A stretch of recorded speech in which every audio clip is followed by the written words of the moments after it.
పశ్చిమ గోదావరి జిల్లా పాలకొల్లులోని శ్రీ క్షీర రామలింగేశ్వర స్వామి దేవస్థానంలో కార్తీక మాసం వేడుకలు ఘనంగా జరిగాయి. ఇవాళ కార్తీక మాసం 3వ వారం కావడంతో తెల్లవారుజామునే భక్తులు పుణ్యస్నానాలు ఆచరించి ఆలయంలో దీపాలు వెలిగించారు. ఆలయానికి వచ్చే భక్తులకి ఎలాంటి ఇబ్బందులు కలగకుండా ఆలయ అధికారులు అన్ని ఏర్పాట్లు చేశారు.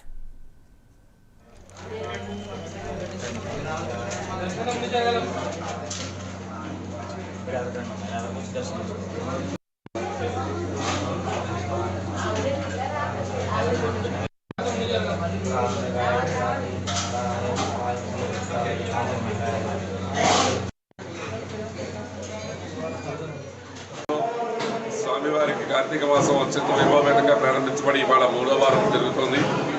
భక్తులందరూ కూడా తెల్లవారుజాము 3 గంటల దగ్గర నుంచి స్వామివారి దర్శనం కోసం ప్రసన్నని ఎదురు చూస్తుండగా గోధ దర్శనం అయిన తర్వాత స్వామివారి దర్శనం అనేటువంటిది జరిగింది.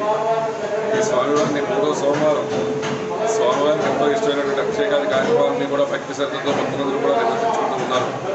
అలాగే ఇవాళ ఎవరైతే శివుడు దర్శనం చేసుకుని ఉపవాస దీక్షలు చేస్తూ అర్థం అంటే నక్షత్ర దర్శనం చేసుకున్న తర్వాత భోజనం ఎవరైతే చేస్తారో పొద్దు నుంచి సాయంత్రం దాకా ఉపవాసం ఉండి సాయంత్రం నక్షత్ర దర్శనం అయిన తర్వాత ఎవరైతే భోజనాలు చేసి స్వామివారి యొక్క నామస్మరణ చేసుకుంటూ ఉంటారో వాళ్ళకి మోక్షాన్ని కలిగిస్తారని మనకి పురాణాల ద్వారా తెలిసేటువంటి విషయం.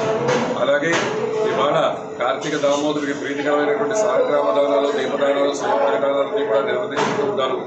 అలాగే ఇళ్ల దగ్గర 2వ వారం పౌర్ణమి కుదరినటువంటి వ్యక్తిలో ఇబ్బంది వచ్చినటువంటి వ్యక్తులందరూ కూడా కేదారేశ్వర వ్రతాలు సత్యనారాయణ స్వామి వ్రతాలన్నీ కూడా ఆచరిస్తూ